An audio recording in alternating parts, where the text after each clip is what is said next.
This is The Bad Listener with Danny Stroh.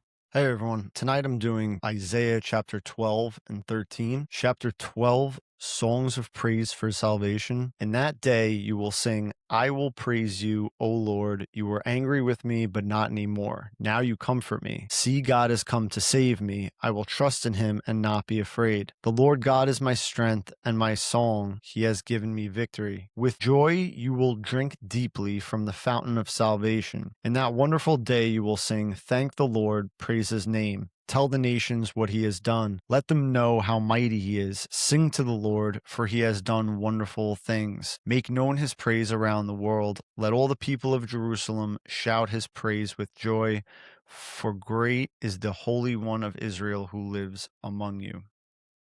So this is a personal hymn of praise about the joy people will have when Jesus comes to reign over the earth. So in that wonderful day, you will sing, thank the Lord, praise his name, tell the nations what he has done, let them know how mighty he is. What we can grab from this is, they're basically talking about spreading the word of Jesus Christ, right? Spreading the good news.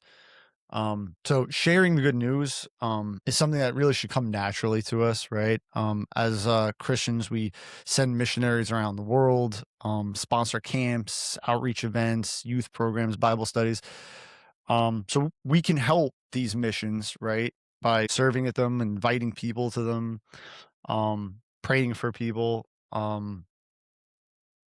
It's really about reaching out to people to spread the word about Jesus, right? So that's kind of what they're talking about here in verses 4 and 5, right? Sing to the Lord, for he has done wonderful things, make known his praise around the world.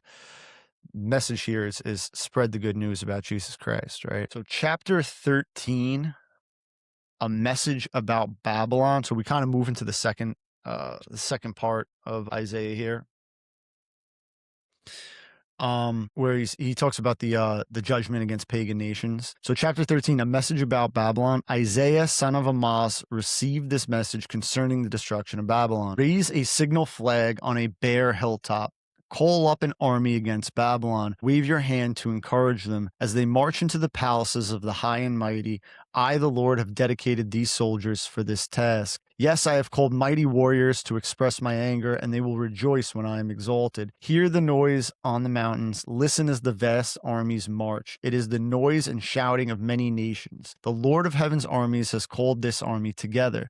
They come from distant countries, from beyond the farthest horizons. They are the Lord's weapons to carry out his anger. With them he will destroy the whole land. Scream in terror, for the day of the Lord has arrived, the time for the Almighty to destroy. Every arm is paralyzed with fear, every heart melts, and people are terrified. Pangs of anguish grip them like those of a woman in labor. They look helplessly at one another, their faces aflame with fear. For see, the day of the Lord is coming, the terrible day of his fury and fierce anger. The land will be made desolate, and all the sinners destroyed with it. The heavens will be black above them, the stars will give no light, the sun will be dark when it rises, and the moon will provide no light. I, the Lord, will punish the world for its evil and the wicked for their sin. I will crush the arrogance of the proud and humble the pride of the mighty. I will make people scarcer than gold, more rare than the fine gold of Ophir. For I will shake the heavens. The earth will move from its place when the Lord of heaven's armies displays his wrath in the day of his fierce anger. Everyone in Babylon will run about like a hunted gazelle, like sheep without a shepherd. They will try to find their own people and flee to their own land. Anyone who is captured will be cut down, run through with a sword. Their little children will be dashed to death before their eyes. Their homes will be sacked, and their wives will be raped. Look, I will stir up the Medes against Babylon. They cannot be tempted by silver or bribed with gold. The attacking armies will shoot down the young men with arrows. They will have no mercy on helpless babies and will show no compassion for children. Babylon, the most glorious of kingdoms, the flower of Chaldean pride, will be devastated like Sodom and Gomorrah when God destroyed them. Babylon will never be inhabited again. It will remain empty for generation after generation. Nomads will refuse to camp there, and shepherds will not bed down their sheep. Desert animals will move into the ruined city, and the houses will be haunted by howling creatures. Owls will live among the ruins, and wild goats will go there to dance. Hyenas will howl in its fortresses, and jackals will make dens in its luxurious palaces. Babylon's days are numbered. Its time of destruction will soon arrive. So this is basically a prophecy from God concerning Babylon. So long before Babylon became a world power and threatened Judah, Isaiah spoke of its destruction, right? Babylon was the rallying point of rebellion against God after the flood. So at the time of this prophecy, Babylon was still a part of the Assyrian Empire. So basically what we have to take from this is, don't rely on other nations, right? Rely on God alone. Babylon thought it was, protected by Assyria. So they relied on that, right? So their greatest enemies would receive the punishment they deserved from God, right? So when it mentions, I will make people scarcer than gold for more rare than the fine gold of Ophir. So Ophir or Ophir, it was known for its rare gold, right? It was located in the southwestern coast of Arabia.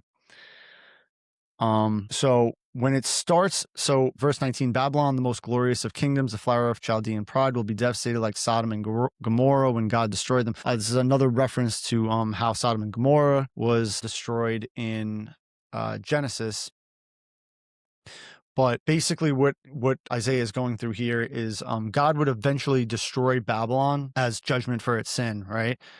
He destroyed Israel and Judah for their sin, but he also promised to rescue and restore the remnant of his covenant people from Israel and Judah, right?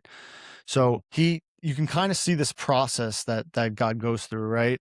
For like restoring his rebellious people, right? So God used others, pagan nations, to punish the people of Judah and Israel, right? And then these nations themselves were wicked, so God punished them as well, right?